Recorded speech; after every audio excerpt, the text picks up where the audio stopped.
नवल देखिले कृष्ण रूप बिंब नवल देखिले कृष्ण रूप बिंब नवल देखिले कृष्ण रूप बिंबले नवल देखिले कृष्ण रूप बिंबले सावळी स्वयंभो मूर्ती हरीचे सावळी स्वयंभो मूर्ती हरीचे मन निवाले समाधान झाले मन निवाले समाधान झाले सावळी स्वयंभो मूर्ती हरीचे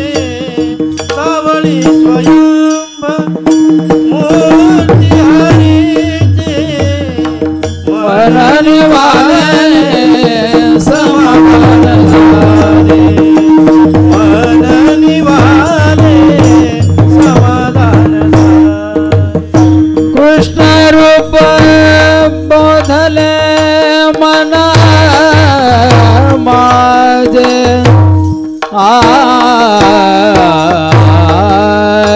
कृष्ण रूपे बोधले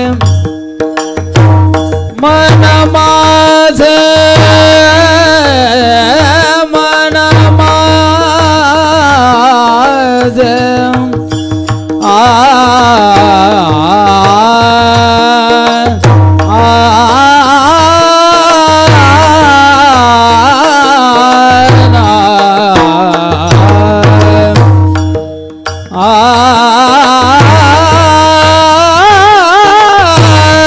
कृष्ण रूपी बोध मन माझे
मन माझे कृष्ण रूपी बोधले मन माझे मन निवाले समाधान मन निवाले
सावळी स्वयंभू मूर्ती हरीची मन निवाले समाधान झाले कृष्ण रूपे बोधले मन माझे बाप रखुमा देवीवरून सावळा सर्व घटी चित्त चैतन्या मिठी घातली खेवो मन निवाले समाधान झाले कृष्ण रूपे बोधले मन माझे पांडुरंगा करू प्रथम नमन पांडुरंगा करो प्रथम नमन सरे चरणा संताचे सरे चरणा संताचे सरे चरणा संताचे आदांचा कृपादाने कथेचा विसारो आदांचा कृपादाने कथेचा विसार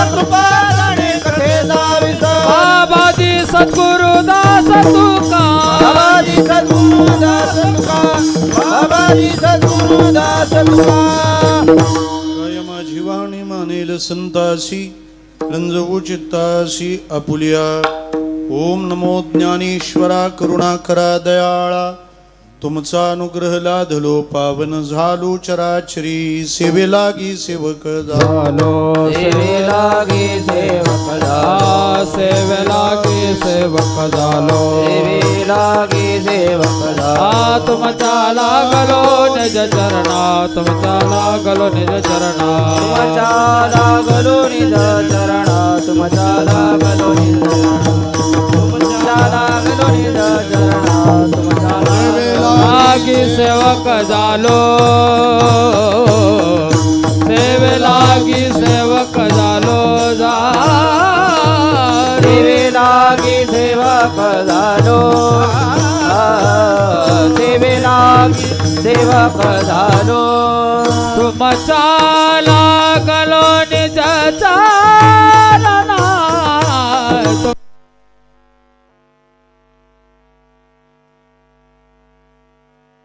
आम्ही तुकया देवा यावरी न करावा वेर तुमच्या लागलो निज चरणा तुमच्या लागलो निज चरणा हो स्वामी तुकया देवा यावरी न करावा वेर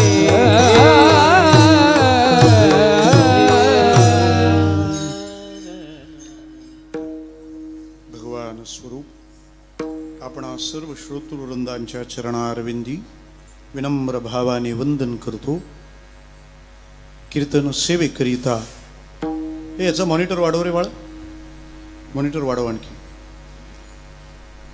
आपल्या पुढे सादर केलेला अभंग विठोबाचा प्राणसखा असलेल्या भगवान श्री ज्ञानेश्वर महाराजांचा गोपी भावातून भगवत दर्शनाचा प्राप्त झालेला आनंद व्यक्त करताना संप्रदायाची भूमिका स्पष्ट करणारा अभंग आहे विठ्ठला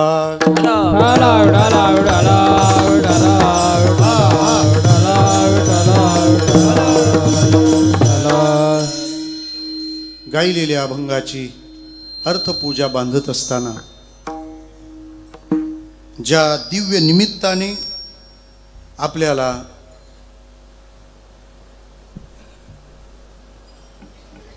या आनंदाच्या परमावधीचा लाभ घडविला आहे त्या निमित्ताला परिचित करून देणं कोणालाही सुखावह वाटेल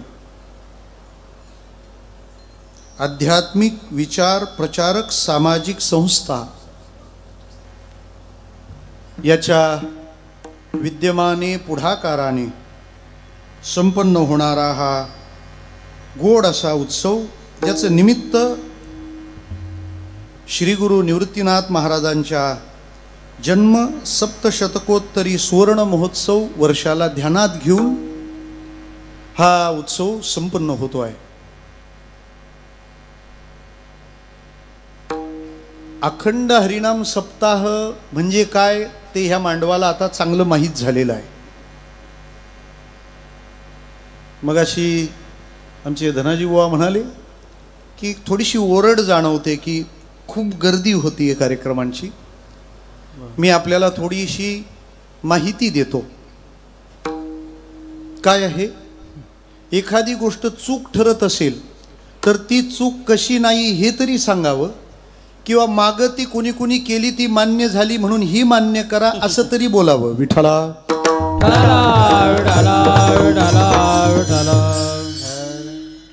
ज्या परंपरेनं आम्हाला परमार्थाचा मार्ग स्पष्ट केला त्या भिवंडी शहरात संत माऊली शांताराम भाऊ जयवंत नावाचे संत झाले. सद्गुरू वामनबाबांच्या समकालीन त्यांचा उत्सव सकाळी 6ला सुरू झाला का रात्री 12पर्यंत. साधारण 105वा 106वं वर्ष सुरू आहे आता षष्टीचा उत्सव. वैकुंठवासी मामासाहेब दांडेकर त्या उत्सवाला आले. भाऊरायांनी त्यांना पत्रिका दिली. त्यांनी पत्रिका वाचली. सकाळी 6 ते 8:30 काकडा त्यांचा निवांत असतो. 8 ते 9 भजन, 9 ते 10 भजन, 10 ते 12 कीर्तन. त्यांचं कीर्तन नंतर असायचं. विठ्ठला विठ्ठला. 12 ते 1 परत भजन, 1 ते 2 भजन, 2 ते 3 भजन, 5 ते 6:30 महिलांचं नारदीय कीर्तन असायचं. 6:30 ते 8 अष्टपदी भजन, पुन्हा 9 ते 10 प्रवचन, 10 ते 12 कीर्तन, मग 12ला शेजारती आणि पुन्हा काकड्याची तयारी.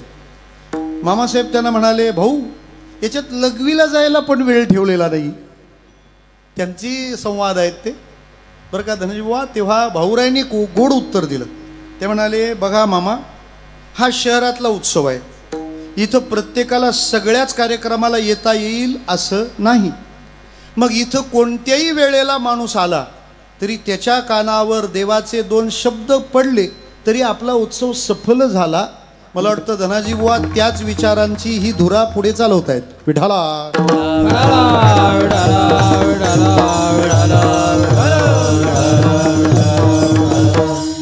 काय होतं, इस्त्रीच्या आधी कपडे धुवायचे असतात. काय आणि भजन इतकाय की केलेलं भोजन पचवायला सुद्धा वेळ नाहीये. विठ्ठला.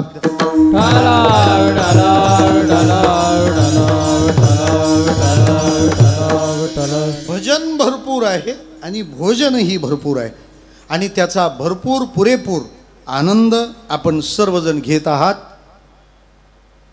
स्वतःलाच द्यायला जिथे लोकांना वेळ नाही त्या परिस्थितीत सगळ्या समाजाला हा आनंद घेता यावा म्हणून ज्यांनी मेहनत केली आहे त्या हातांसाठी आणि धावपळ केली त्या पायांसाठी एकदा जोरदार टाळ्या वाजवा.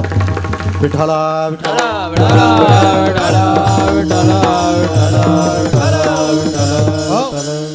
चालू असलेल्या या समग्र उत्सवातली ही आजची कीर्तन सेवा आहे. सकाळच्या वेळेतलं सकाळ संध्याकाळ कीर्तनच असतं.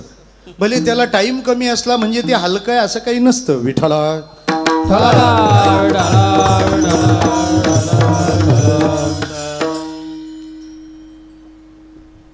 सकाळच्या सत्रातलं हे कीर्तन आहे. अभंग ज्ञानोबारायांचा गायला आहे.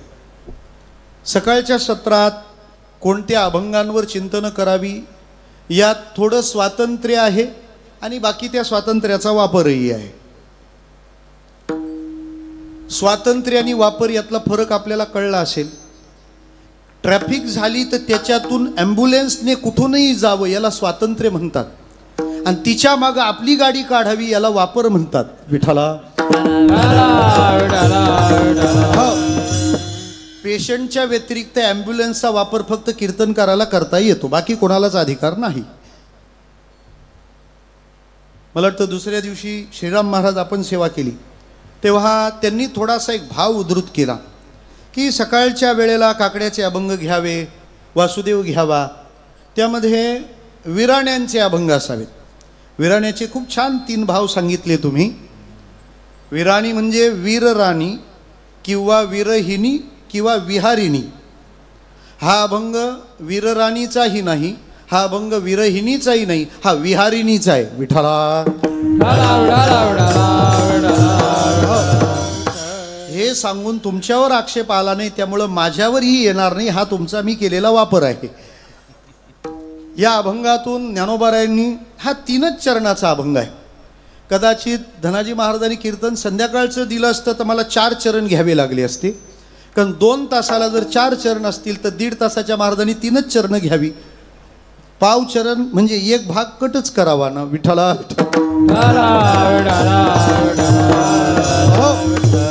सर्वप्रथम महाराष्ट्रभरातून सगळे आपले वारकरी वामनबाबांच्या, सावळाराम महाराजांच्या, आप्पा माऊलींच्या या भूमीत आलात. मी इथला तुमचं स्वागत करतोय. ही भावना आहे की आपलं या कोकणच्या भूमीमध्ये हार्दिक हृदयपूर्वक स्वागत आहे. या उत्सवाची हेतूचा विचार जर आपण केला तर सगळ्या जगाला आनंद मिळावा यासाठी तर हा उत्सव आहेच. पण आनंद घेता घेता तो आनंद ज्याने आपल्या जीवनात किंवा घरी नेता येईल तो विचार, हे 2 या उत्सवाचे समाजावर ऋण आहेत. लक्षात आला? पहिला ऋण त्याचं नाव आहे आनंद आणि दुसरं ऋण त्याचं नाव आहे विचार. भजन करताना तुम्हाला नाचावंसं वाटतं, बागडावंसं वाटतं, गायनाचे उडे आपुलिया छंदे, ते भजन हा आनंद आहे आणि त्यातल्या एखाद्या अभंगावर निरूपण केलं जातं हा विचार आहे. आणि हा मांडव फक्त वारकऱ्यांच्याच गरजेचा आहे हा गैरसमज आहे. इथं आता वैश्विक गरज आहे. जगात जे जे भले भले प्रॉब्लेम्स जनरेट झालेत, निर्माण झालेत, त्याला यथार्थ तोडगा फक्त ज्यांच्याकडे त्याचं नाव वारकरी आहे. जगाचे प्रॉब्लेम वारकरी सोडवणार आहेत. जगाच्या प्रॉब्लेमचं सोल्युशन वारकऱ्यांमध्ये. त्यामुळे वारकऱ्यांमध्ये प्रॉब्लेम असू नयेत. विठ्ठला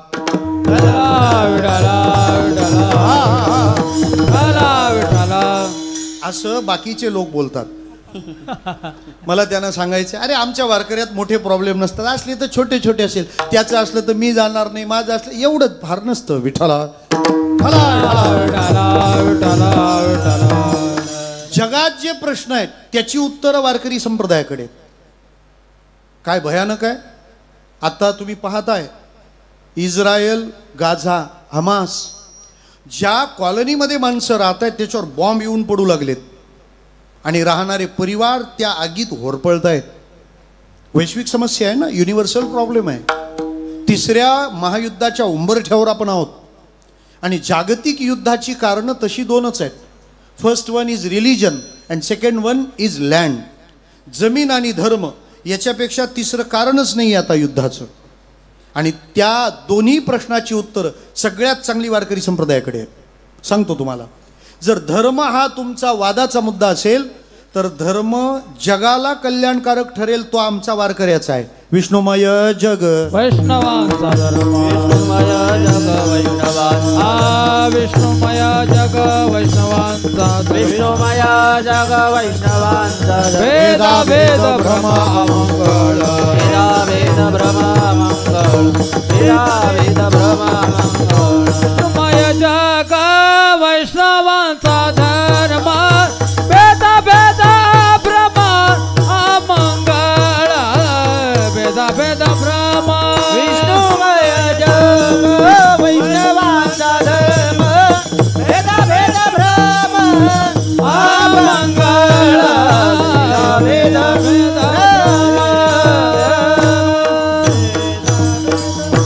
आणखी सोपं बोलू, वारकरी संप्रदाय महान आहे, त्याचे विचार श्रेष्ठ आहेत हे फक्त वारकरी म्हणतात हा वारकऱ्यांचाही गैरसमज आहे.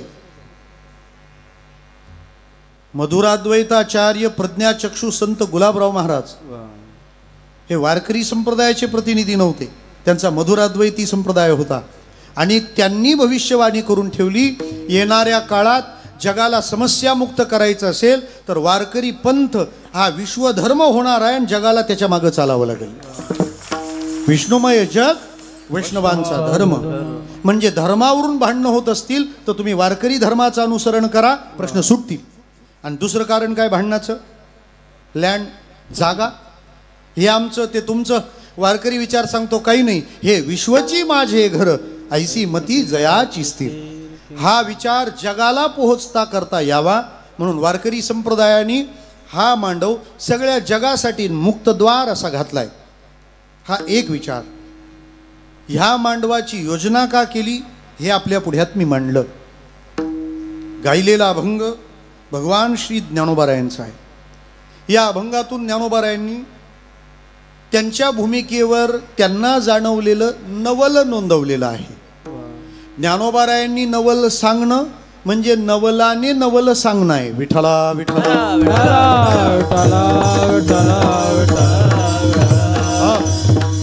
या नरहरी महाराज या.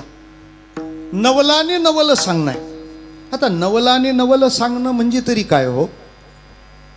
सांगितलंय नवल ज्ञानोबारायांनी आणि मी म्हटलं की नवलाने नवल सांगणं आहे, कारण नवल सांगणारे ज्ञानोबाराय स्वतःच या जगातलं नवल आहेत. विठ्ठला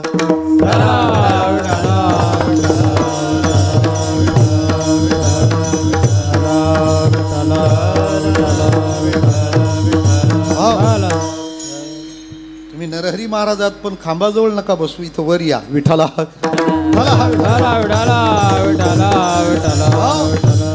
या सगळ्याला यशस्वी करण्यासाठी आपण सर्वजण अत्यंत प्रयत्न करत आहात. सर्व पक्ष, सर्व संप्रदाय, सर्वांना घेऊन चालणारा हा विचार आहे. मला म्हणायचं एकच आहे, ज्ञानोबाराय नवल सांगतात म्हणजे नवलाने सांगितलेलं हे नवल आहे. नवल म्हणजे तरी काय? हे न सांगता नवलावर सांगणं म्हणजे नवलच आहे ना. नवल म्हणजे दिसायला सरळ आहे ना, असायला अजिबात सरळ नाही, त्याला नवल म्हणतात. नवल शब्द दिसायला फार सरळ आहे का कुठं काना मात्रा वेलांटी उकार? नवल अगदी अहमदनगर जिल्ह्यासारखा. विठ्ठला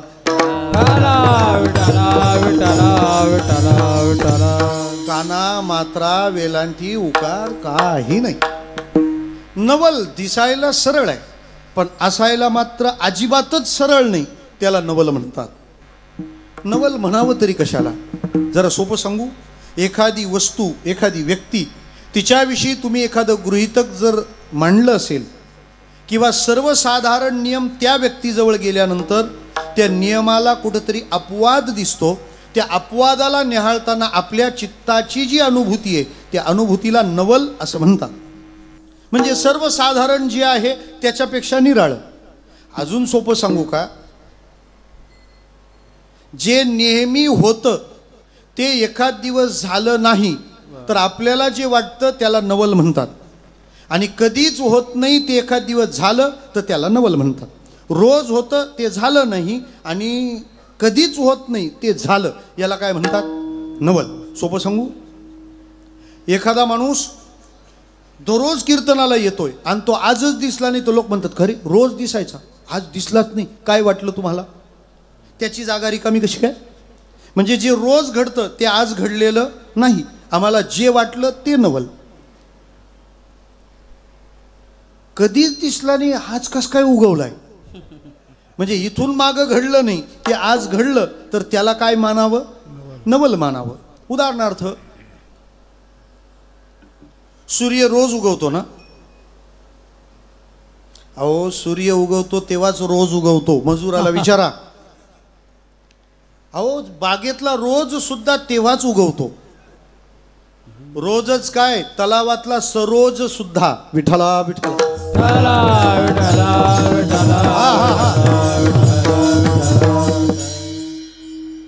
रोज नाही, पण आज थोडा त्रास घ्या. मला म्हणायचं काय आहे की सूर्य रोज उगवतो, पण एखाद दिवस सूर्याने विचार केला की आज जरा निवांत जाऊ आपण, किंवा नाही जायचं आज, घेऊ सुट्टी, चालेल.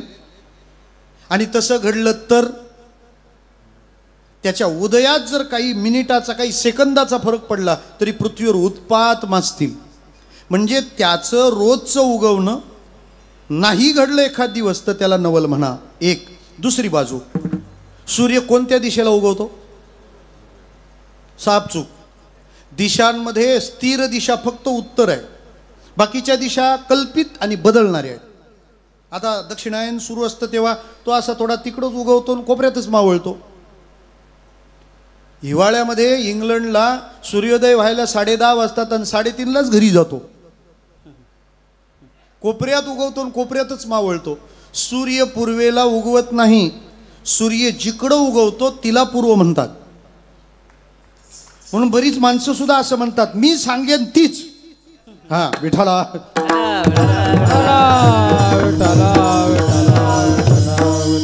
सूर्य सोयीचा आहे का त्रासाचा आहे हे कोणी बघायचं.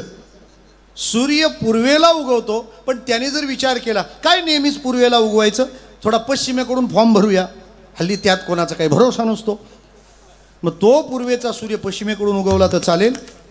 जे जसं घडायचं तसं घडलं नाही तर नवल वाटतं, आणि कधीच तसं घडत नाही आणि असं घडलं तर नवल वाटतं. याला नवल असं म्हणतात. आणि संतांनी या नवलाईचा विचार विस्ताराने सांगितलेला आहे. पण प्रत्येकाच्या नवलाईचा प्रांत मात्र भिन्न आहे. विठ्ठला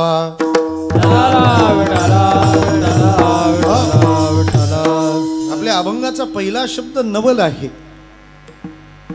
नवलात सुद्धा काही स्तर आहे. केलेलं नवल वेगळं आणि पाहिलेलं नवल वेगळं.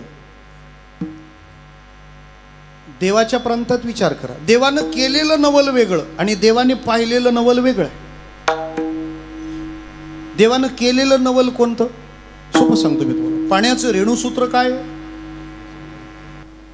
इकडच्या पाण्याचं सांगितलं तरी चालेल. H2O. H म्हणजे हायड्रोजन आणि O म्हणजे ऑक्सिजन. धन्यवाद वैष्णवजन. बरं, हायड्रोजनचा गुणधर्म काय? हवेशी संपर्क आला की पेटतो. आणि ऑक्सिजनचा गुणधर्म ज्वलनाला मदत करतो. म्हणजे हायड्रोजन हा जळणारा आणि ऑक्सिजन हा जाळणारा वायू आहे. असे हायड्रोजन ऑक्सिजन गावागावात असतातच. म्हणजे जळणारा आणि जाळणारा. मग आता मी तुम्हाला विचारतो, हायड्रोजन हा जर जळणारा वायू आहे आणि ऑक्सिजन हा जर जाळणारा आहे, तर जळणारा आणि जाळणारा एकत्र केल्यावर विझवणारा कसा काय जन्माला आला? केलेलं नवल. विठ्ठला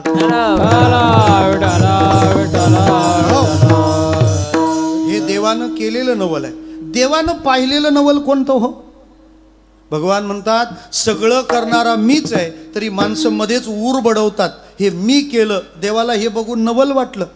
माणसाची देव चालवी, माणसाची देव चालवी अहंता, माणसाची देव चालवी अहंता, माणसाची देव चालवी अहंता, मीची एक करता म्हणून, मीची एक करता म्हणून, मीची एक करता म्हणून. देवानं केलेलं नवल पेटवणाऱ्यांकडून विझवणारा बनवला. देवानं पाहिलेलं नवल सगळं तो करतो, तरी माणूस म्हणतो माझ्यामुळं होतंय नवल. दुसरं, जीवानं पाहिलेलं नवल, जीवानं केलेलं नवल. जीवानं पाहिलेलं नवल, जीवानं पाहिलेली नवलाई तरी कोणती आहे? जीवाला सगळ्या गोष्टीचं नवलच वाटतं. तो म्हणतो आम्हाला लोक जमवायला एवढा खर्च होतो, आणि तरी महाराज आले का एवढी लोक जमतात, नवल आहे. बरं, ते म्हणतात आम्हाला खर्च करावा लागतो, आणि त्यांना खर्च करून बोलावतात. विठ्ठला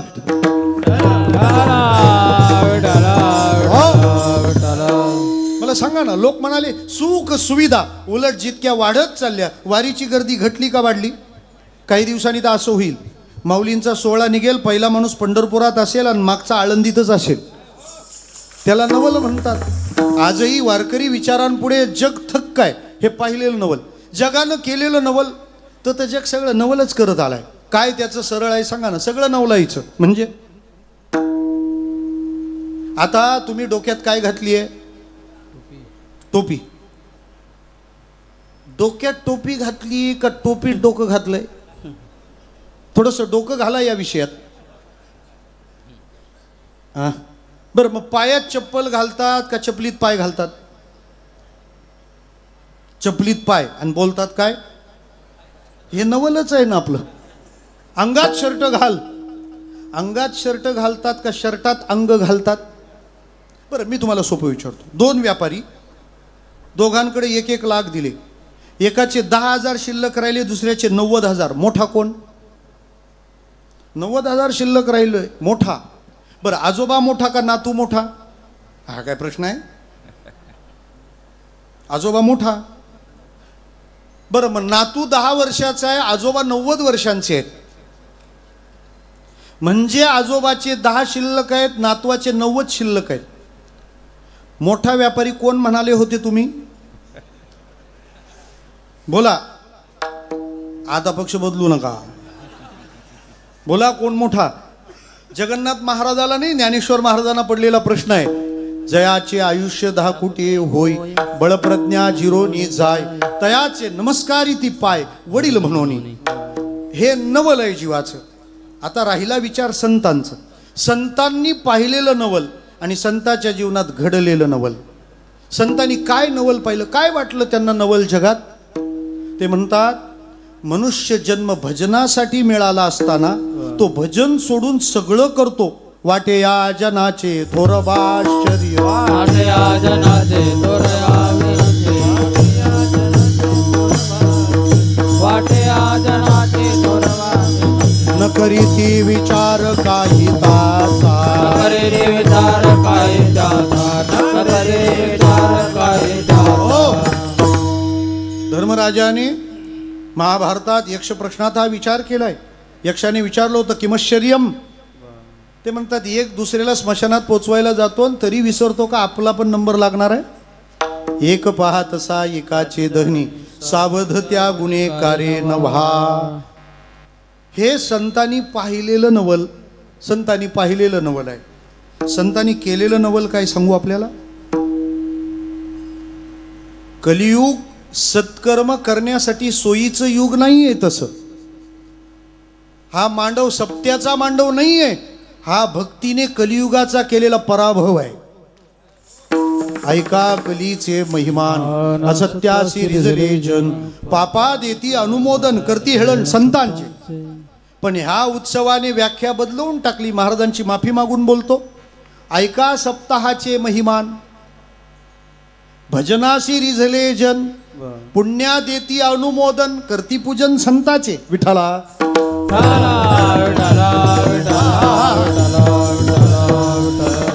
हे या संतांनी केलेलं नवल आहे. पण त्यांनी पाहिलेल्या नवलात जशी जगाची बाजू आहे, प्रपंचातली बाजू आहे, तशी परमार्थातली बाजू आहे. जो भगवंत कुणाच्या दृष्टोत्पत्तीला पडत नव्हता, अधिकाऱ्यालाही अनंत जन्म घ्यावे लागायचे, त्याला आम्ही डोळे भरून पाहिलं. हे ज्ञानोबारायांनी पाहिलेलं नवल पहिल्या चरणात. नवल देखिले कृष्ण रूप बिंब, नवल देखिले कृष्ण रूप बिंब, नवल देखिले कृष्ण रूप बिंब, नवल देखिले कृष्ण रूप बिंब, नवल देखिले कृष्ण रूप बिंब, नवल देखिले कृष्ण रूप बिंब, नवल देखिले कृष्ण रूप बिंब, नवल देखिले कृष्ण रूप बिंब. सावळी स्वयंभू मूर्ती हरिती, सावळी स्वयंभू मूर्ती हरिती, मान निवाले समाधान झाले, मान निवाले समाधान झाले. सावळी स्वयंभू मूर्ती हरिती, सावळी स्वयंभू मूर्ती हरिती, मान निवाले समाधान झाले, मान निवाले समाधान झाले. काय नवल पाहिलं माऊलींनी. ते म्हणतात, नवल देखिले कृष्णरूप बिंब. कृष्णरूप बिंब देखिले हे नवल आहे. आता इथं सगळंच नवल आहे, तर मग अभंग नवलाचा न घेतला तर नवल. सप्ता खारगरला आहे, याचे बरेच अर्थ होतील. खारट पदार्थ म्हणजे मीठ, त्याचं जे घर त्याला खारघर म्हणतात. मग तुम्ही म्हणाल गोड घर का नाही घेतलं. गोडीने तुम्हाला तिखटपणा दूर होईल, पण पदार्थाला कोणत्याही चव यायला तर खारटपणाच लागतो ना. रुची नेदी ते अन्न, जात नसता लवण, लवण नसता ते अन्न रुची नेदी. त्याच्यामुळे तुम्ही कालवण कोणतंही बनवा, त्याच्यात म्हणू नका का लवण. विठाला विठाला.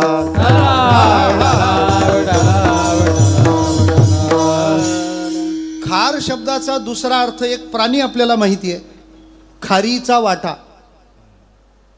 कोणाला मदत केली होती? राम प्रभूला मदत केली आहे. मग ती खार रामाच्या चरणाजवळ राहत असेल तर रामाचे चरण हे खारीचं काय झालं? म्हणून तर खारघरला सप्ताह आहे ना. खारीचं घर रामाचे चरण आहेत म्हणून हा सप्ताह रामाशी निगडीत आहे. आणि बाजूला तळोजा जेल आहे म्हणजे हा सप्ताह कृष्णाशी निगडीत आहे. विठाला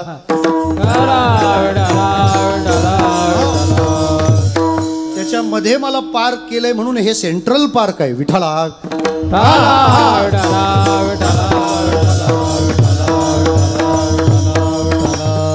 हा, तू आपले शॉर्ट काढत बस जी तू याच्यातले. विठाला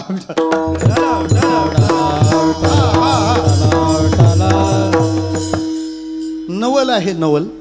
ज्ञानोबाराय म्हणतात की मी नवल पाहिलं. आता आपण नवल पाहिलं ना तर फारच नवल आहे. ज्ञानोबाराय म्हणतात मी नवल पाहिलंय जे स्वतः नवल आहेत. ज्ञानोबाराय म्हणजे जगाच्या पाठीवरचं सगळ्यात मोठं नवल ज्ञानोबाराय. याच्यापेक्षा मोठं नवलच नाहीये. नवलच नाही. ते स्वतः नवल आहेत आणि त्यांनी केलंय ते सगळं सुद्धा नवलच आहे. ते नवल सांगता सांगता 10:30 नाही वाजले तर नवल आहे. काय नवल सांगू त्यांच्या बाबतीत हो. मला वाटतं जगातला असा एकमेव पुरुष आहे ज्याला माऊली हे संबोधन आहे. हे नवल आहे. हा, माऊली हे संबोधन. आणि त्यांचं म्हणजे सगळंच नवल आहे. म्हणजे ते स्वतः पुरुष आहेत आणि स्वतःचा परिचय जगाला करून दिला एक स्त्री म्हणून, माऊली म्हणून. त्यांना एक स्त्री भेटली, तिला करून ठेवला पुरुष. विठाला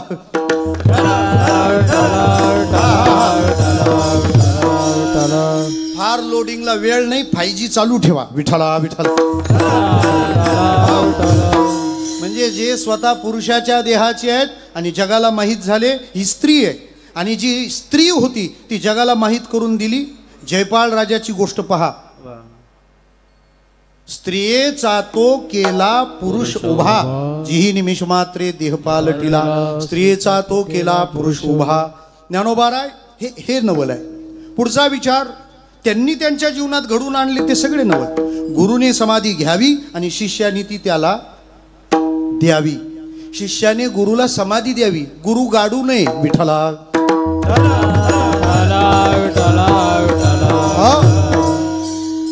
हे बघा, गुरुचा विचार जगवतो ती समाधी समजा.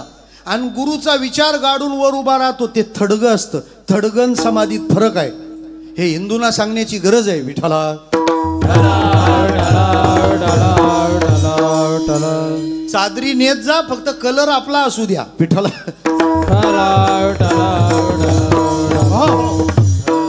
मला म्हणायचं काय आहे की गुरुने आधी समाधी घ्यावी आणि शिष्यानी द्यावी. पण ज्ञानोबारायांनी नवल केलं. ज्येष्ठाच्या आधी कनिष्ठाचे जाणी, केले नारायणे उपराटे. ज्ञानोबाराय आधी समाधी घेतात, निवृत्तीनाथ महाराज नंतर समाधी घेतात. ज्ञानोबारायांनी केलेलं नवल आहे. काय सांगू आपल्याला आणखी. पैठणला जावं लागलं त्यांना शुद्धीपत्र आणायला. बरं, तिथं गेल्यावर शुद्धीपत्र बाजूलाच राहिलं आणि ज्ञानोबारायांची छेड काढायला सुरुवात केली. नाथ महाराज हरिपाठात जे एक वचन गातात ना श्रीराम महाराज, अभक्ताचे गावी साधू म्हणजे काय, हे चरण लिहिताना पैठणमध्ये ज्ञानोबाराय कसे असतील हे डोळ्यासमोर असावं. विठाला व्याघ्रवाडा गाय सापडली. अहो शुद्धीपत्र राहू द्या, त्यांनी विचारलं उलट नाव काय तुमचं, म्हणे ज्ञानदेव. अरे वा, मग हा रेडा त्याचंही नाव ज्ञानाचं आहे. ज्ञानोबाराय म्हणतात हो तो न मी सारखाच आहे. पैठणवाल्यानं वाटलं बरं आहे हे ते सारखेच. त्यांना हे ध्यानात आलं नाही. रेडा आणि मी सारखा हे म्हणताना मी रेड्यासारखा आहे असं नाही ज्ञानोबाराय म्हणाले, रेडा पण माझ्यासारखा आहे असं म्हणाले. लक्षात घ्या, समाजात नारदाला वाल्या भेटतच राहणार आहे, पण वाल्या नारद झाला पाहिजे, नारदानी वाल्या नाही व्हायचं. विठाला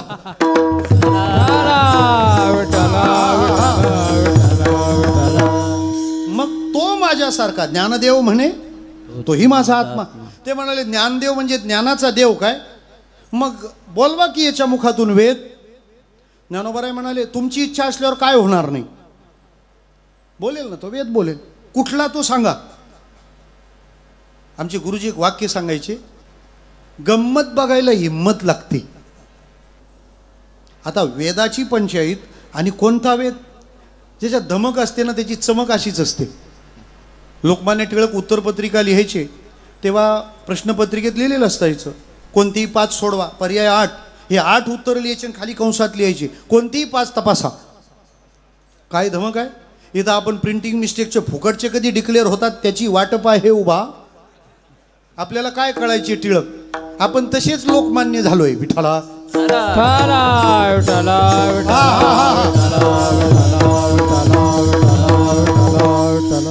ते म्हणाले कोणता वेद? मग ते काय सोपा प्रश्न देतील का? ते म्हणतात उच्चारायला सर्वात कठीण तो ऋग्वेद पाहिजे. ते म्हणाले ती होईल की? रेड्याला आज्ञा केली म्हणे तुला म्हणायचं आहे. रेडा वेद बोलायला लागला. महाराज सगळं पैठण थक्क झालं. नुसतं थक्क नाही झालं, चक्क घरी गेलं. त्यांच्या घरी ज्या पोथ्या होत्या ना ते म्हणतात याच्यात बऱ्याच प्रिंटिंग मिस्टेक आहेत. ते घेऊन आले. रेडा बोलत होता आणि हे करेक्शन करत होतं. कलेक्शनमधल्या करेक्शनसाठी रेडा रेडी केला ज्ञानोबारायांनी. हे नवल आहे. अजून काय नवल सांगू आपल्याला? मला सांगा ज्ञानोबाराय पैठणला का गेले होते? शुद्धीपत्र आणायला. शुद्धीपत्र का पाहिजे होतं? समाज तोपर्यंत स्वीकारत नव्हता. समाजाने का स्वीकारावं वाटत होतं? तोपर्यंत मौजीबंधन झालं नसतं, मुंज झाली नसती. मुंज का करायची होती? कारण रीतसर गुरुगृही जाऊन वेद शिकायचे होते. म्हणजे वेद शिकायचे मग मुंज झाली पाहिजे. मुंज व्हायचं आहे समाजाने घेतलं पाहिजे, समाजाने स्वीकारावं, शुद्धीपत्र आणलं पाहिजे. मग वेद शिकण्यासाठी जे शुद्धीपत्र मागायला आले त्यांना तुम्ही काम काय लावलं? रेड्याच्या मुखातून वेद बोलवा. शुद्धीवर होते का? विठाला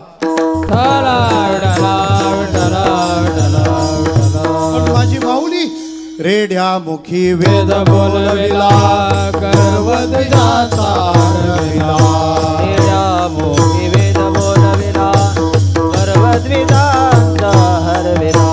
शांती रूपे प्रगटला ज्ञानोबा माझा. शांती रूपे प्रगटला ज्ञानोबा माझा. शांती रूपे प्रगटला ज्ञानोबा माझा. शांती रूपे प्रगटला ज्ञानोबा माझा. काय गोरख महाराज ही चाल या प्रमाणाची पतिव्रता स्त्री आहे. विठाला विठाला. आणि ते प्रमाण पण चालीसाठी तसंच आहे. दोन्हींनी विश्वास ठेवला पाहिजे ना. कारण हे प्रमाण वेगळ्या चालीत चालत नाही आणि ही चाल वेगळ्या प्रमाणाला कोणी लावत नाही. मला नाथांची आणखी गंमत सांगायची आहे हो. नाथ महाराजांनी या सगळ्या अभंगात माऊलीचं वर्णन केलंय. त्यातल्या 2 चरणात पुढच्या 2 पदात 2 तुकात माऊलीचा पुरुषार्थ सांगितला. ज्ञानोबा माझा 4थ्यात ठेवलं आणि 3ऱ्यात हे सगळं झाल्यावर ज्ञानोबाराय काय करणार ते हे पण मेन्शन केलंय.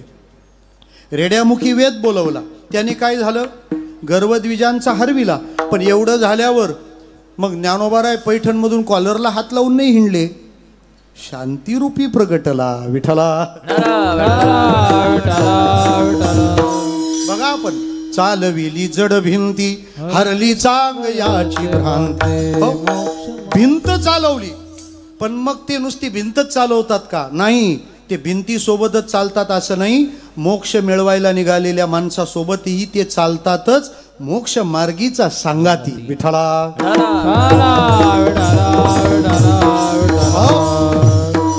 मला म्हणायचं काय? हे करणाऱ्यांचं हे नवलच नव्हे का? आणखी सोपं सांगू. गुरुदेवांना मांड खायचं होतं तर भांड मिळालं नाही. ते जगासाठी मागतात जो जे वांछिल तो तेला हो प्राणीजात. नवल त्यांना एक वेळची शिदोरी व्यवस्थित मिळाली नाही आणि आता त्यांच्या समाधीला दया दुधाचा अभिषेक चाललाय 24/7. नवल आहे. पूर्वी दारात उभं राहू दिलं जात नाही नव्हतं. आता पालखी दारातून जावी म्हणून भांडतात. नवल आहे. विठाला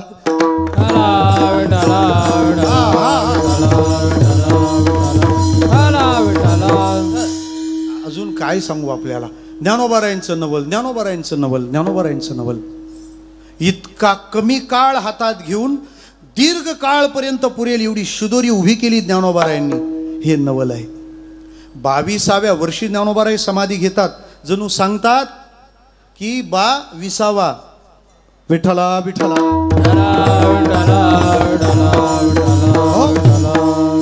अजून ज्ञानोबारायांचं नवल काय सांगू आपल्याला. नामदेवराय कीर्तन करतात, त्या कीर्तनात चोखोबाराय बसलेले आहेत, कबीर महाराज कीर्तनात बसलेत, जनाबाई सगळ्यांना कामं सांगते, चोखोबाराय दवंडी पिटतात. हे चाललेलं सगळं दृश्य हे ज्ञानोबारायांनी घडून आणलेलं नवल आहे. त्यामुळे अध्यात्मात भारत अग्रेसर असेल, पण महाराष्ट्र निराळा आहे. महाराष्ट्र निराळा आहे. महाराज कृष्णाला अभिप्रेत असलेला विचार कृष्णानंतर ज्ञानोबारायांकडून फक्त वारकरी संप्रदायात आहे. त्याच्यामुळे संप्रदाय अनेक असतील, काला फक्त वारकरी संप्रदायात आहे. ॲक्च्युली काला ही यमुनेच्या वाळवंटाची परंपरा आहे, पण सध्या ती फक्त चंद्रभागेच्याच वाळवंटात आहे आणि तिथून ती आता इंद्रायणीच्या वाळवंटात आहे. जरा सोपं बोलू का नवल काय. सगळ्या गोपाळांना एकत्र करून देव जेवला, हा पहिला काला. वाकड्या बोबड्या पेंद्या सुदाम्या त्रिदाम्या काहीच पाहिलं नाही देवानी, सगळ्यांना घेतलंय. मिळोनी अवघे गोपाळ. कृष्णाने सगळ्यांना एकत्र जेवायला बसवलं, हा काला पहिला यमुनेच्या वाळवंटात. त्यानंतर ज्ञानोबारायांनी चंद्रभागेच्या वाळवंटात सगळ्यांना एकत्र बसवलं. यातायाती धर्म नाही विष्णुदासा निर्णय ऐसा वेदशास्त्री. आणि ही गोष्ट सोपी नाही. मला असं वाटतं चंद्रभागेच्या वाळवंटानंतर जोग महाराजांनी वारकरी शिक्षण संस्था स्थापन केली, हा इंद्रायणीच्या वाळवंटातला काल आहे. विठ्ठला विठ्ठला.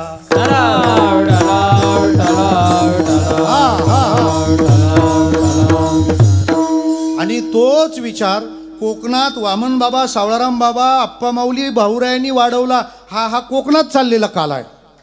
हो, नाही तर इथलं काम अवघड आहे. नरहरी महाराज, रामदास बाबा मनसुख म्हणाले होते एकदा सावळाराम महाराजांना, म्हणे तुमचं आडनाव म्हात्रे म्हणजे तुम्ही नेमके कोण. कारण वैशातही असतात आपले महेश म्हात्रे. ते म्हणाले म्हात्रे म्हणजे आगरी. ते म्हणतात कठीण आहे, आगरी माणूस माळकरी म्हणजे वाघ शाकाहारी. विठ्ठला.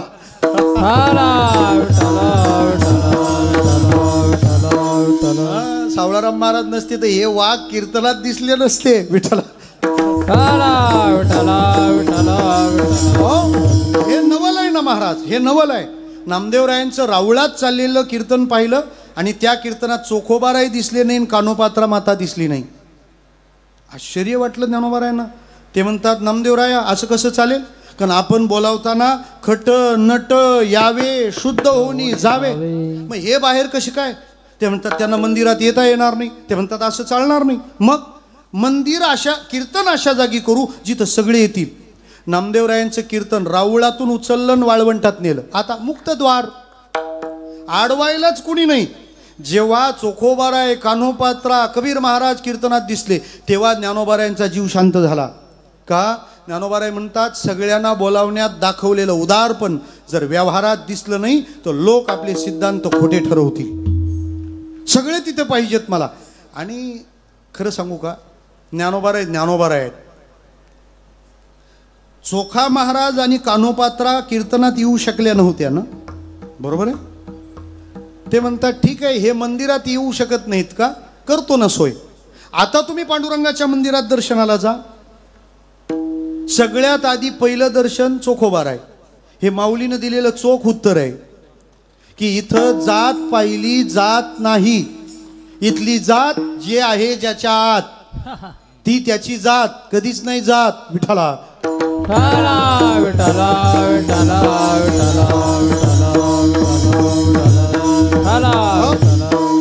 काही ना असं वाटतं की जातीचा आहे म्हणून न्याय झालाय, उलट जातीचा असल्यामुळेच अन्याय झाला. विठ्ठला.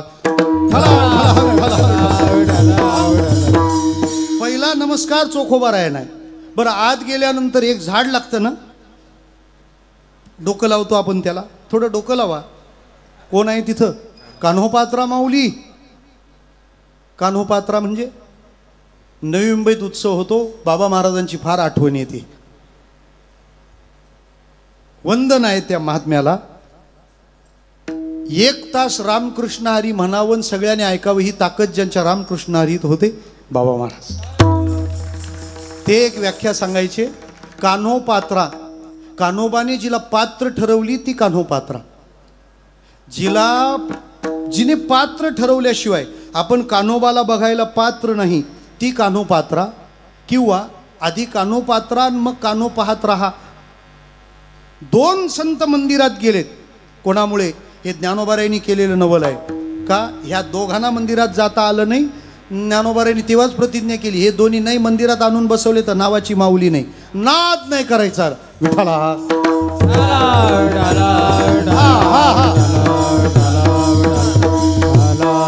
त्याच्यापेक्षा सोपं सांगू का? जेव्हा काल्याची पंगत बसली ना, ज्ञानोबारायांनी सगळ्यांना एका पंक्तीला बसवले. आणि ही जगातली सगळ्यात मोठी क्रांती आहे. का? संगत आणि पंगत हे तुम्ही एकरूप झाल्याची खूण आहे. ज्ञानोबाराय म्हणतात, असं वाटायला नको बुवा ह्यांना की हे अभंगात नुसते म्हणतात, पण पंक्तीच्या वेळेला हे ब्राह्मण आहेत वेगळे बसले तर विठ्ठला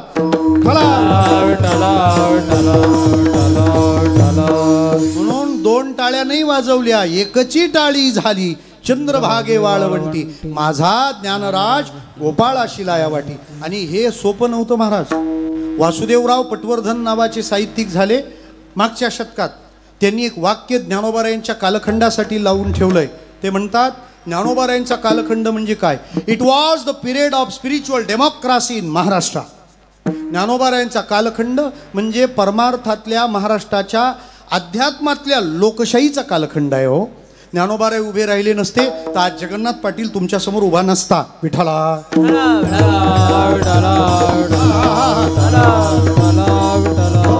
हे ज्ञानोबारायांनी केलेलं नवल आहे. जात पात बाजूला काढली आणि इथं फक्त एकच जात, आम्ही भगवंताचे आहोत एवढीच. सगळं बाजूला ठेवलं ज्ञानोबारायांनी. आणि हे अवघड असतं. मला बोरिवलीला काही गुजराती लोकांनी नेलं प्रवचनाला महाराज. प्रवचन झाल्यानंतर त्यांनी विचारलं, प्रवचन बहुत बढ़िया किया आपने. म्हटलं गुरुदेव की कृपा आहे. त्यांनी दुसरा प्रश्न विचारला, क्या ब्राह्मण हो? म्हटलं आता पाटलाला गुगली झाला हा. पण आता एवढं प्रवचन छान केलं, त्याला म्हटलं दिलं ठोकून, हे ब्राह्मण बघू काय झालं तर सांगू जरांगे ना विठ्ठला.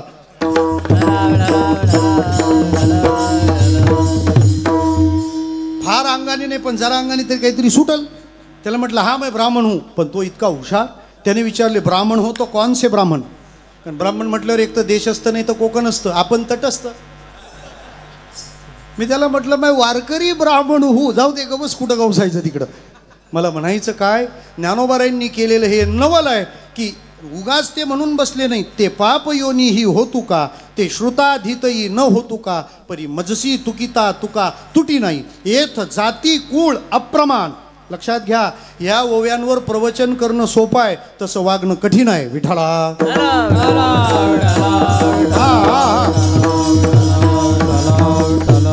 कारण याच्यावर प्रवचन झाल्यावर आमची सोय कुठं करता असा प्रश्न येऊ शकतो. विठ्ठला विठ्ठला.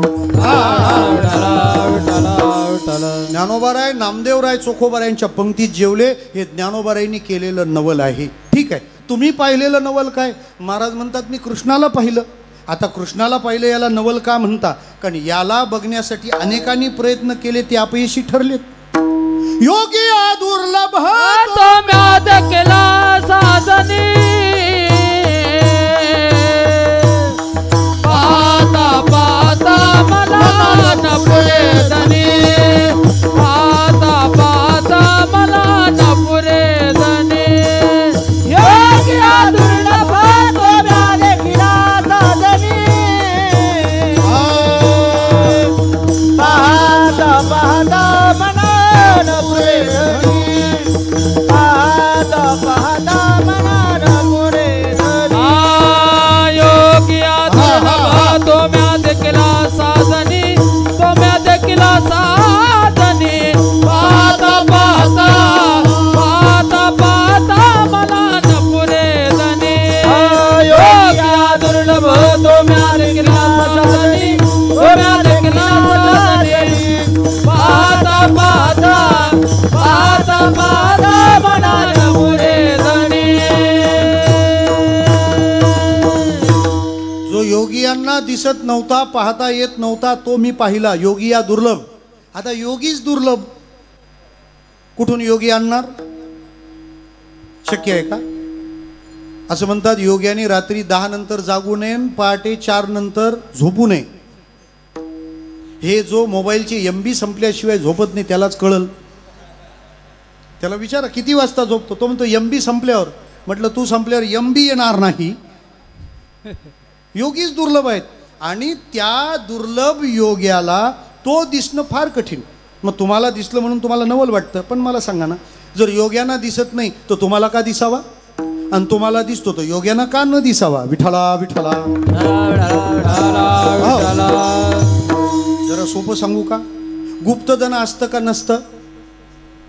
बोला, गुप्तधन असतं का नसतं. असतं पण त्याच्या मागे लागायचं नसतं. नाही तर उद्ध्वस्त.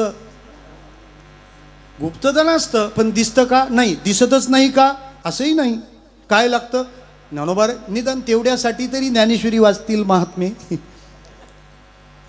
पाताळीचे ही निधान दावील कीर अंजन परी व्हावे लोचन पायाळाचे.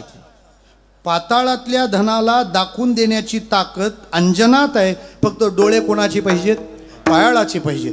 त्याच्यात डोकाळू चालत नाही, पोटाळू अजिबात नाही. विठ्ठला विठ्ठला.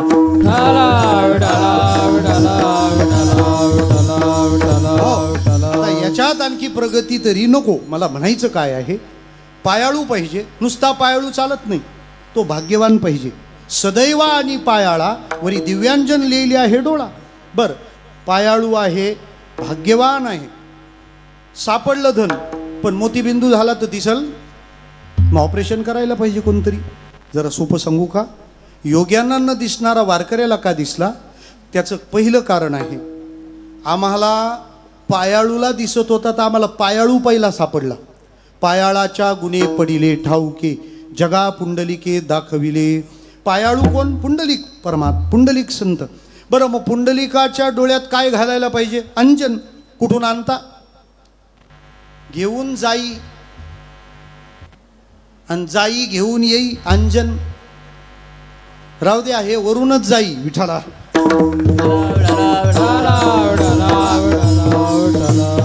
जाई काजळ घालून नाही चालत. मग कृष्णांजन लिहिले आहे डोळा. कृष्णांजन घातलं पुंडलिक नावाच्या पायाळाच्या डोळ्यामध्ये. मग काय झालं, दिसलं का हो. बघायला गेल्यानंतर काही पडदे आले होते, पण बरं झालं सर्जन सापडले. परमार्थात सज्जन हाच सर्जन आहे. फक्त त्यांनी सर्जन करत राहावं, चांगल्या विचाराचं विसर्जन होऊ देऊ नये. काय वर्णन आहे, धन्य आनंदाची सापडली वेळ तेने संत सज्जन भेटले गोपाळ. त्यांनी फेडियेला बुद्धीचा उमळ दृष्टी दाखविला यशोदेचा बाळ. हो हो, दृष्टी यशोदेचा बाळ दाखवला. ते यशोदेचा बाळ बघत होते, मी घड्याळ बघतोय. मला म्हणायचं काय, त्यांनी दाखवला, आम्ही बघितला, आणि हे बघणं काय झालं, नवल देखिले कृष्ण रूपबिंब. महाराज, ज्ञानोबारायांनी पाहिलेला कृष्ण थोडा नवलाईचा आहे. का, कृष्णच पाहिला, पण वारकऱ्याचा कृष्ण थोडासा नवलाईचा आहे. म्हणजे कृष्णाला बघायला तुम्ही जर गोकुळात गेले तर त्याला मथुरेत पाहिलं, गोकुळात पाहिलं, वृंदावनात पाहिलं तर त्या मूर्त्या निरनिराळ्या आहेत. गोकुळातला तळवे तळहात टेकीत, वृंदावनातला आधरी धरोनी वेणू, गोवर्धनातला मेरे तो गिरीधर गोपाल. कारण तो जिथं जसा आहे तिथे तो तसा आहे. लोणी चोरायचं होतं म्हणून तळवे तळहात टेकीत, वेणू वाजवायचा होता म्हणून आधरी धरोनी वेणू, गोकुळ राखायचं होतं म्हणून गिरी गोवर्धनू, राज्य करायचं होतं म्हणून द्वारकेत तो राजासारखा बसलाय. कारण तो द्वारकेचा राजा आहे, राजा द्वारकेचाच आहे. गुजरातमध्ये कृष्ण तसा असण्याचं कारण, गुजरातमध्ये तो राजा म्हणून राहतो ना, राजा गुजरातमध्येच राहतो. विठ्ठला. आणि राम मंदिर बांधून देत असेल तर राजाला राजी आहे आम्ही. विठ्ठला. मला फक्त इतकंच म्हणायचं आहे की राम मंदिर झालं, आनंद झाला, पण अजून नंदी आणि नंद बाकी आहे. कळलं तर पहा, नाही ते जाऊ द्या. नंद तेव्हा खुश होईल जेव्हा मथुरा होईल, आणि नंदी खुश होईल जेव्हा काशी होईल. आणि जेव्हा नंद नंदी होईल तेव्हाच आनंदी आनंद होईल. विठ्ठला.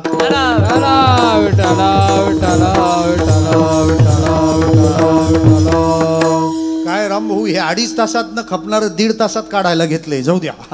मला म्हणायचं काय आहे की तो द्वारकेत असा हात ठेवून बसलेला आहे, पण तोच पंढरपूरला महाराष्ट्रात आल्यानंतर इथं नवल झालं, तो असा समचरणात उभा राहिला.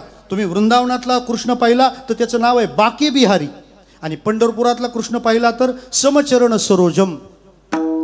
मला एकाने विचारलं, जो वृंदावनात बाके बिहारी आहे तो पंढरपुरात सरळ कसा काय? म्हटलं रखुमाईचं वजन आहे विठाला.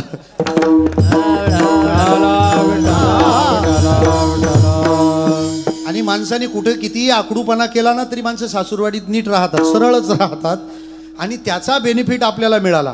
कारण रखुमाईने धमकावलं, हे माझं माहेर आहे, बाकी कुठं काही नियम असतील ते तिकडे ठेवायचे, इथं माझ्या माहेरची माणसं येतील, तुझ्या पायावर डोकं ठेवतील, तुला हात लावतील, तुला गळाभेट घेतील, अजिबात बोलायचं नाही की 50 तास लाईनीत होते आणि बिना आंघोळीच्या आलेत, तुझं सोवळं ओवळं तिकडं ठेव, इथं तू आमचा आहे विठाला.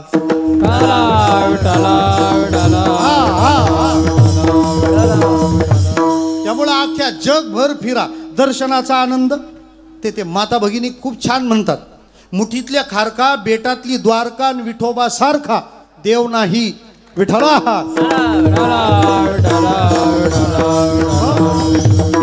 समचरण कोण कोणत्याही जातीचा येऊ, अधिकारी येऊ अनधिकारो अनधिकारी येऊ, विद ज्ञानेन ठाण शून्यान लाती गृह्णाती ती विठ्ठल. नवल देखील कृष्ण असा उभा राहिला. कसा होता? सावळी स्वयंभू मूर्ती हरीची. सावळा आहे, हे फेअर अँड लवलीवाल्यांची पंचायतच केली त्यांनी. भारत गोरा करायला घेतलाय केव्हाचा? वर्णभेदाचा खटला ठोकला पाहिजे यांच्यावर. आमचा देव सावळा आहे, तुम्हाला काय प्रॉब्लेम आहे? आणि महाराष्ट्रात तसं असं कन्फर्म सांगता येत नाही, कारण आपण मध्ये जाऊत ना. आपल्यापेक्षा MP वाले जरा उजळ आहेत, त्यांच्यापेक्षा राजस्थानवाले गोरे, पंजाबला काळा माणूसच नाही, काश्मीरमध्ये तर लोक म्हणतील इकडून आणलाय. आपल्यापेक्षा खाली जरा गडद होत जातं.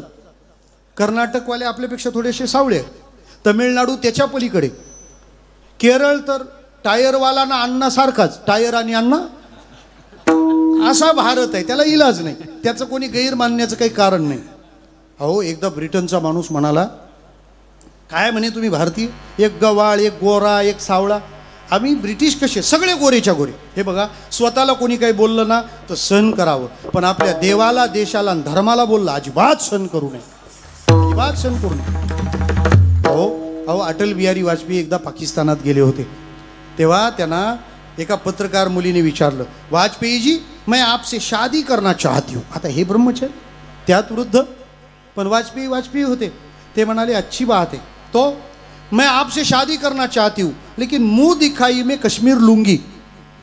लुंगीला कश्मीरच का हवंय काय कळत नाही. असू द्या, कश्मीर लुंगी. ते पण वाजपेयी होते. ते म्हणाले अच्छी बात है, मुझसे शादी करना चाहती हो, मुंह दिखाई में कश्मीर लूंगी लेकिन मैं दहेज में पाकिस्तान लूंगा. विठला.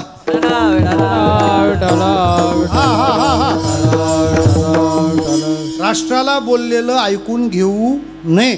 तो म्हणाला, काय म्हणता तुम्ही, ब्रिटिश सगळे गोरे आणि भारतातली एक सावळा, एक गोरा, एक काळा. म्हणे तसंच राहतं. म्हणे काय, घोडे वेगवेगळ्या रंगाचे असतात, गाढवं एकाच पॅटर्नची राहतात. विठला. आमचा देव सावळ आहे, स्वयंभू, नाही घडविला नाही बैसविला. हरीची मूर्ती मी पाहिली. महाराज म्हणतात, त्या हरीला मी पाहिलं, हे तर नवल आहे, त्याला पाहिल्यावर झालं ते दुसरं नवल दुसऱ्या चरणात. मन निवाले समाधान झाले, मन निवाले समाधान झाले, मन निवाले समाधान झाले, मन निवाले समाधान झाले. कृष्ण रूपी बोधले मन माझे, कृष्ण रूपी बोधले मन माझे, मन निवाले समाधान झाले, मन निवाले समाधान झाले. ढोबार कुमार, बोला बोला, ढोबार कुमार, ढोबार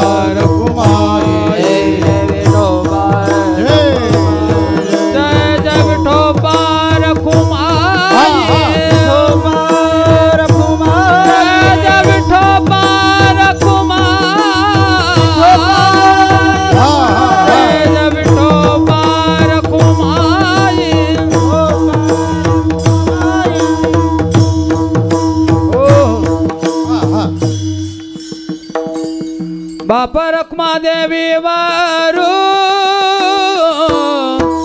सावळा सर्व गाठी बाप रखमा देवी वारू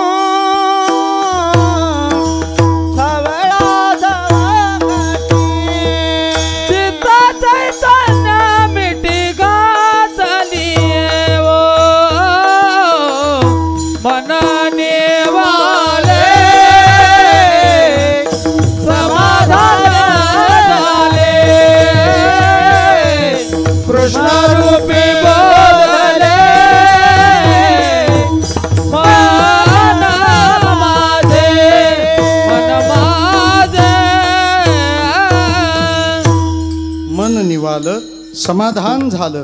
कृष्ण रूपाचा बोध मनाला झाला. तो पांडुरंग कसा दिसला? ज्ञानोबाराय म्हणतात सावळा सर्व घटी.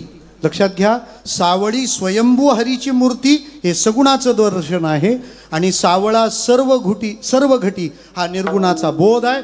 वारकरी संप्रदायाचा पांडुरंग नुसता सगुणाचाही नाही, नुसता निर्गुणाचा नाही. तुझं सगुण म्हणो की निर्गुण रे, सगुण निर्गुण एक गोविंदू रे, सगुण निर्गुणाचा ठाव विटे पाव धरियेले.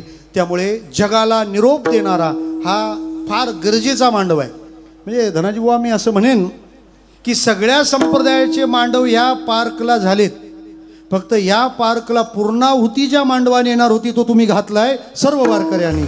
कारण वारकरी संप्रदाय हे अंतिम आहे. याच्या पलीकडं आदर्श आणि विश्वकल्याणाचा दुसरा मार्ग नाही. आपण सर्वजण या उत्सवाचा आनंद घेत आहात.